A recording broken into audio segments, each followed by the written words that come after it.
A Squamish legend of Napoleon, holding an important place among the majority of curious tales held in veneration by the coast tribes, are those of the sea serpent.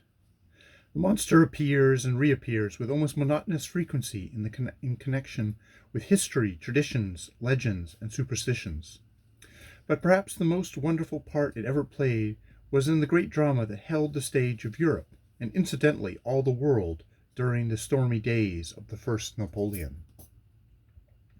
Throughout Canada, I have never failed to find an amazing knowledge of Napoleon Bonaparte amongst the very old and uncivilized Indians. Perhaps they may be unfamiliar with every other historical character from Adam down, but they will all tell you that they have heard of the great French fighter, as they call the wonderful little Corsican.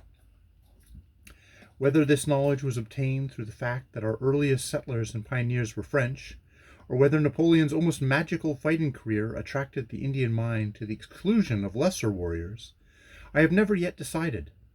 But the fact remains that the Indians of our generation are not as familiar with Bonaparte's name as were their fathers and grandfathers, so either the predominance of English-speaking settlers or the thinning of their ancient war-loving blood by modern civilization and peaceful times must, one or the other, account for the younger Indians' ignorance of the Emperor of the French.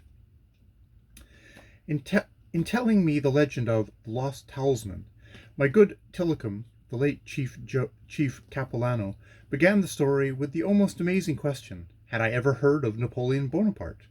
It was some moments before I just caught the name, for his English, always quaint and beautiful, was at times a little halting, and when he said, by the way of explanation, "You know, big fighter, Frenchman. The English beat him in big battle," I grasped immediately of whom he spoke. "What do you know of him?" I asked. His voice lowered, almost as if he spoke a state secret. "I know how it is that the English, they beat him." I have read many historians on this event, but to hear the Sqmsh version was a novel and absorbing thing. "Yes," I said, my usual leading word to lure him into channels of tradition. "Yes," he affirmed. Then, still in a half-whisper, he proceeded to tell me it all happened through the agency of a single joint from the vertebra of a sea serpent. In telling me the story of Brockton Point and the valiant boy who killed the monster, he dwelt lightly on the fact that all people who approach the vicinity of the creature are palsied, both mentally and physically, bewitched, in fact, so that their bones become disjointed and their brains incapable.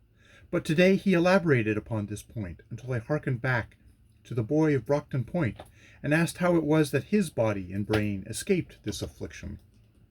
"He was all good and had no greed," he replied. "He was proof against all bad things." I nodded understandingly. He proceeded to tell me that all successful Indian fighters and warriors carried somewhere about their person a joint of the sea serpent's vertebra, that the medicine men threw the power about them so that they were not personally affected by this little charm, but that immediately they approached an enemy, the charm worked disaster, and victory was assured to the fortunate possessor of the talisman. There was one particularly effective joint that had been treasured and carried by the warriors of a great Sqmsh family for a century. These warriors had conquered every foe they encountered, until the talisman had became so renowned that the totem pole of their entire clan was remodeled, and the new one crested by the figure of a single joint of a sea serpent's vertebra.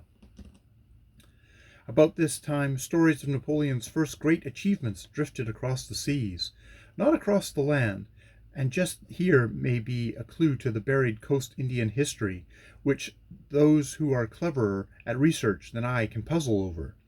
The chief was most emphatically about the source of Indian knowledge of Napoleon. "I suppose you heard of him from Quebec, through perhaps some French priests," I remarked. No," he contracted hurriedly. "Not from the east. We hear it from over Pacific, from the place they call Russia. But who conveyed the news, or by what means it came, he could not further enlighten me. But a strange thing happened to the Sqmsh family about this time. There was a large blood connection, but the only male member living was a very old warrior, the hero of many battles and the possessor of the talisman. On his deathbed, his women of 3 generations gathered about him, his wife, his sisters, his daughters, his granddaughters, but not one man, nor yet a boy of his own blood, stood by to speed his departing warrior spirit to the land of peace and plenty. The charm cannot rest in the hands of women, he murmured, almost with his last breath. Women may not war and fight other nations or other tribes. Women are for peaceful lodge and for the leading of little children. They are for holding baby hands, teaching baby feet to walk. No, the charm cannot rest with you, women. I have no brother, no cousin, no son, no grandson, and the charm must not go to a lesser warrior than I. None of our tribe, nor of any tribe on the coast, ever conquered me. The charm must go to one as unconquerable as I have been. When I am dead, send it across the great salt chuck to the victorious Frenchman. They call him Napoleon Bonaparte. They were his last words. The older women wished to bury the charm with him, but the younger women, inspired with the spirit of their generation, were determined to send it overseas. In the grave it will be dead, they argued. Let it still live on. Let it help some other fighter to greatness and victory. As if to confirm their decision, the next day a small sealing vessel anchored in the inlet. All the men aboard spoke Russian, save 2 thin, dark, agile sailors who kept aloof from the crew and conversed in another language. These 2 came ashore with part of the crew and talked in French with a wandering Hudson's Bay trapper who often lodged with the Sqmsh people. Thus the women, who yet mourned over their dead warrior, knew these 2 strangers to be from the land where the great Frenchman was fighting against the world. Here I interrupted the chief. How came the Frenchman in a Russian sealer? I asked. Captives, he replied, almost slaves and hated by their captors, as the majority always hate the few. So the women drew those two Frenchmen apart from the rest and told them the story of the bone of the sea serpent, urging them to carry it back to their own country and give it to the great Frenchman, who was as courageous and brave as their dead leader. The Frenchmen hesitated. The talisman might affect them, they said, might jangle their own brains, so that on their return to Russia they would not have the sagacity to plan an escape to their own country, might disjoint their bodies so that their feet and hands would be useless, and they would become as weak as children. But the woman assured them that the charm only worked its magic powers over a man's enemies, that the ancient medicine men had bewitched it with this quality. So the Frenchmen took it and promised that if it were in the power of man, they would convey it to the emperor. As the crew boarded the sealer, the women watching from the shore observed strange contortions seize many of the men.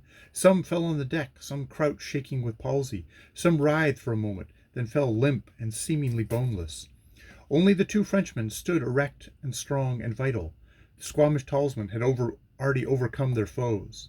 As the little sealer set sail up the gulf, she was commanded by a crew of 2 Frenchmen, men who had entered these waters as captives, who were leaving them as conquerors. The palsied Russians were worse than useless, and what became of them the chief could not state. Presumably they were flung overboard, and by some trick of kindly fate the Frenchmen at last reached the coast of France. Tradition is so indefinite about their movements subsequent to sailing out of the inlet, and even the ever romantic and vividly colored imaginings of the Sqmsh people have never supplied the details of this beautiful, childish, yet strangely historical fairy tale.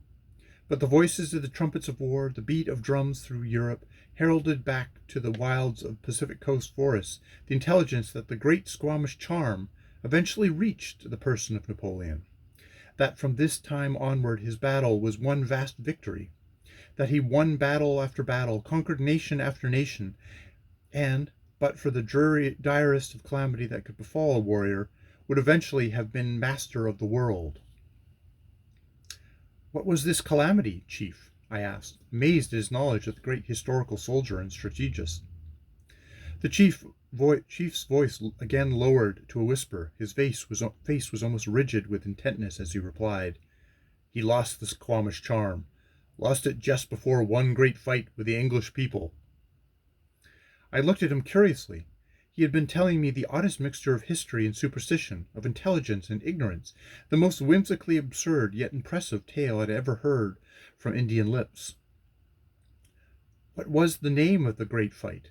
Did you ever hear it? I asked, wondering how much he knew of events which took place on the other side of the world a century agone.